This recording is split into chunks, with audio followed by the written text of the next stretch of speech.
Alright, so in this video we're going to take a look at question number 4 from the 2019 AP Calc free response exam. This is a non-calculator question. In this case we're told that rainwater is collecting in a cylindrical barrel. It's draining through the bottom of the barrel. We're told that the diameter of this barrel is 2 feet, therefore its radius is 1 foot. We are told that the rate of change of the height of the water is given by -1/10 times the square root of its height. And obviously in this case the height of the water is going down since it is draining, which indicates why its rate of change is negative. One thing that we might want to change before we start the problem is this dH/dt. This is our Leibniz notation. You may want to write it in the Lagrange notation that some of you like working with, which is h prime of t. These mean the same thing. You should be able to use either notation, but again, maybe you like looking at it better this way as opposed to this way. But that's a personal preference. Alright, so let's take a look at part A. It says to figure out the rate of change of the volume of the water when the height of the water is 4 feet. So first thing is we need to identify the volume of the water. So we have a cylindrical column of water, so we need to know the volume of a cylinder. You're actually told this, although I don't think they should tell you. The volume of a cylinder is the area of the base times the height, so it's pi r squared h.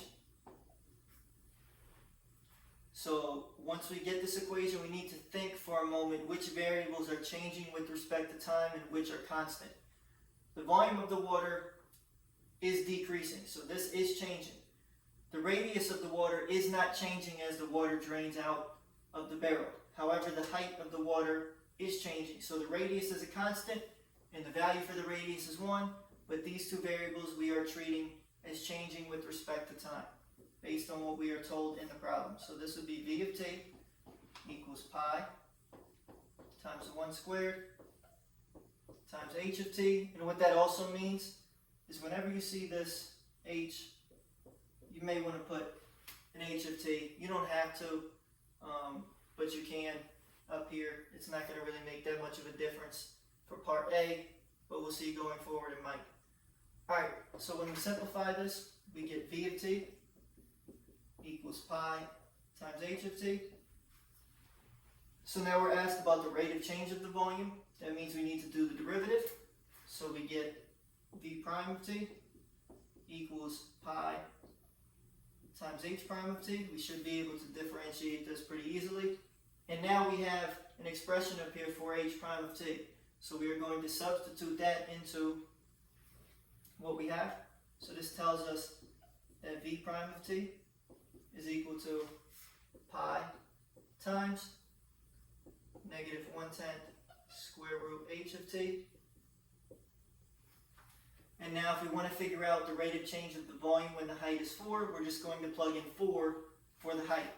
So what we are going to get is v prime of t. If you want to be really technical in terms of how to write this out, you would not put the 4 in for the t variable because the time isn't 4, the height is 4. The way you would technically write it is you put a slash with this h equals 4. Whether or not your notation is correct, you're not going to lose points. This is kind of a minor technicality, but if you want to be correct, this is the way it should be written, is equal to pi times -1/10. We're told that h of t is 4, so this becomes square root 4. So what this gives us is pi square root of 4 is 2 times -1/10 is -2/10. You simplify this, we get -pi over 5. So there's our answer. It is negative, which is something that we should have been able to figure out based on the problem. The volume is decreasing, so its rate of change should be negative. And the last thing we're asked is to put the units. So the units for the volume are feet cubed, but since this is the rate of change of the volume, it's per unit time. We're told in the problem that the time is measured in seconds, so this would be feet cubed per second. Alright, part B. When the height is 3 feet, is the rate of change of the height of the water increasing or decreasing?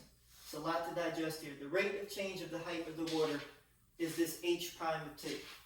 So here's our equation. If we want to know if this is increasing or decreasing, you need to take the derivative. If the derivative is positive, that means the slope is positive. That means that it's increasing. If the derivative is negative, that means that the slope is negative, therefore it's decreasing. So we need to take the derivative of what we have here. So we get h double prime of t equals negative 1/10. You may want to write this instead of square root h of t. You may want to write it as h of t to the 1/2, because again, when we take derivatives with square roots, we should turn it into our exponential notation. So now we're using the power rule. The 1/2 is going to come in front. This h of t is going to stay. The power is going to drop 1. That's what the power rule says. And now we multiply. This is our chain rule step by the derivative of what's in here, which is h prime of t. So there's a lot of parentheses. This is pretty confusing. We have to take our time, especially since we don't have a calculator. So negative 1/10 times 1/2 is negative 1/20. So we're going to end up with negative 1/20. This h of t to the negative 1/2. The negative 1/2 indicates it's going to the denominator, because negative exponents, remember, go to the denominator of the fraction. The 1/2 means it's going to be in a square root. So this is square root h of t. It's in the denominator. This h prime of t is in the numerator. So what we get for our second derivative is minus h prime of t over 20 square root h of t. All right, but now we need to figure out at a height of 3 feet what's going on. So what that means is we'd be plugging in 3 for h, but we also need to plug in to our equation. We have our equation for h prime of t right here. So you're going to have to substitute in this equation into your h prime.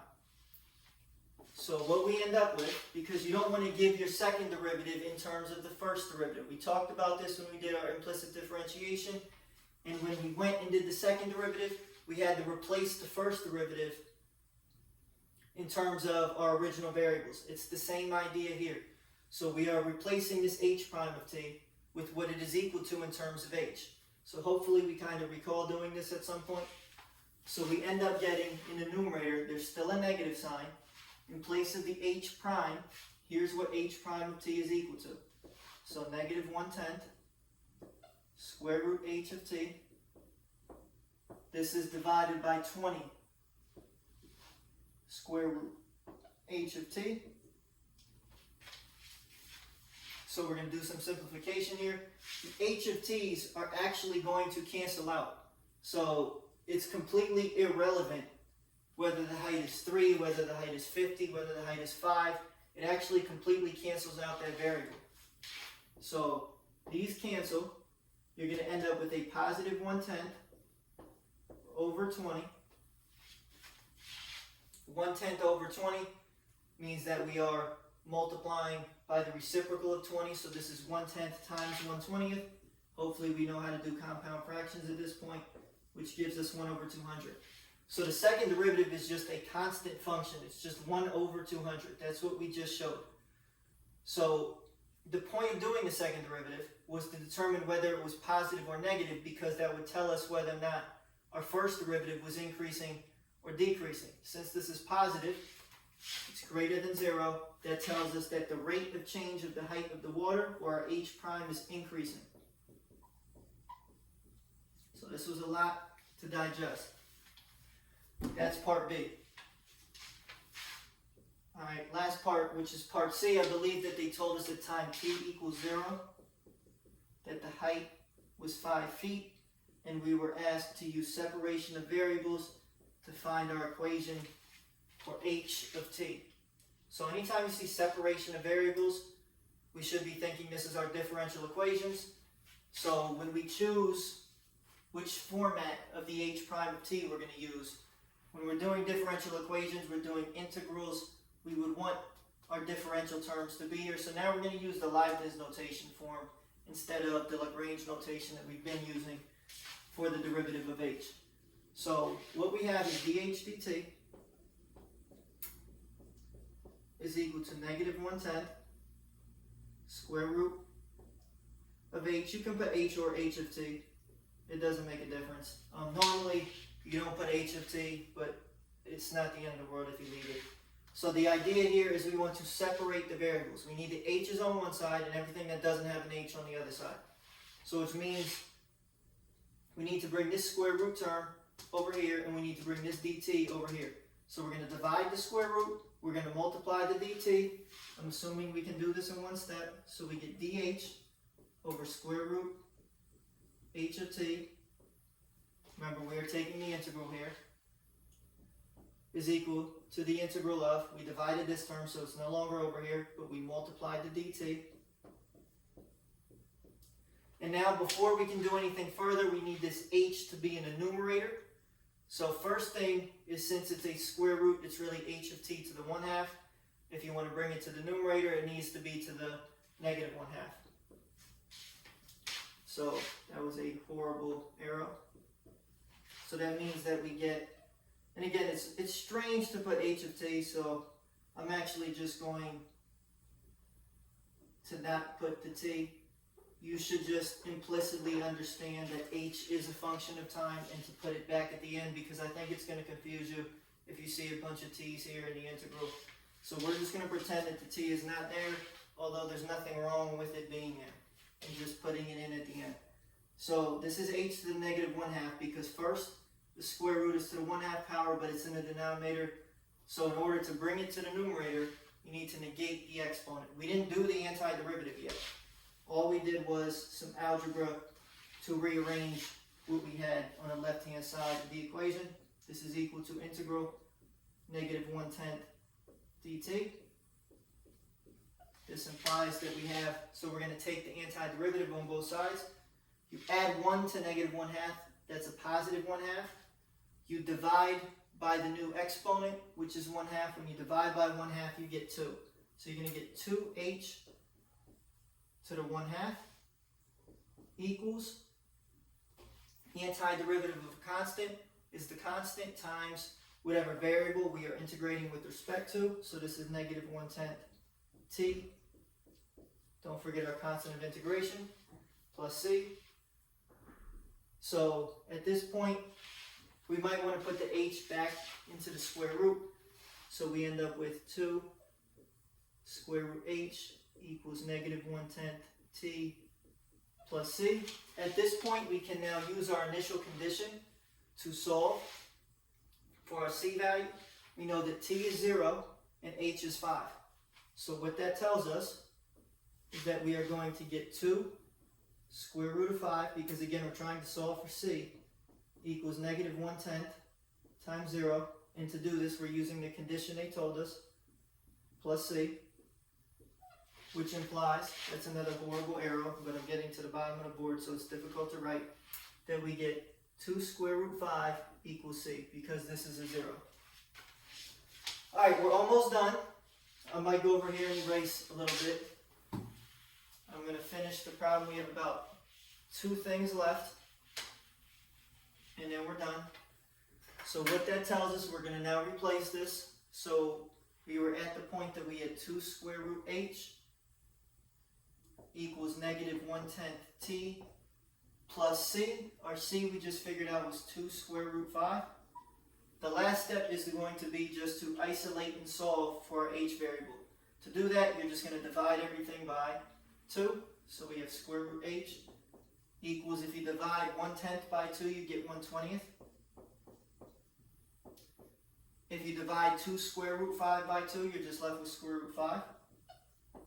And now the last step would be to square both sides.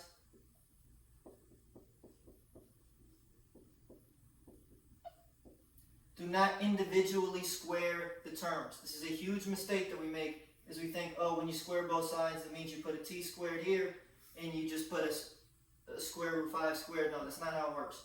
When you have a plus b squared, that is not a squared plus b squared. If you want to expand it out, you need to do a plus b times a plus b, or in this case, negative 1 over 20t plus square root 5 multiplied by negative 1 over 20t plus square root 5. But I suggest you just leave it like this. And again, if you want to now, you can write h of t equals, but it's understood that h is a function of t if we're only left with t variables on the other side of the equation. So we're done at this point. We solve for h in terms of t using our initial condition. This was a very difficult problem. But again, this is kind of what you need to expect on the open response questions. It's going to be a lot of application, a lot of thinking, a lot of steps, and again, no calculator. So keep all of that in mind.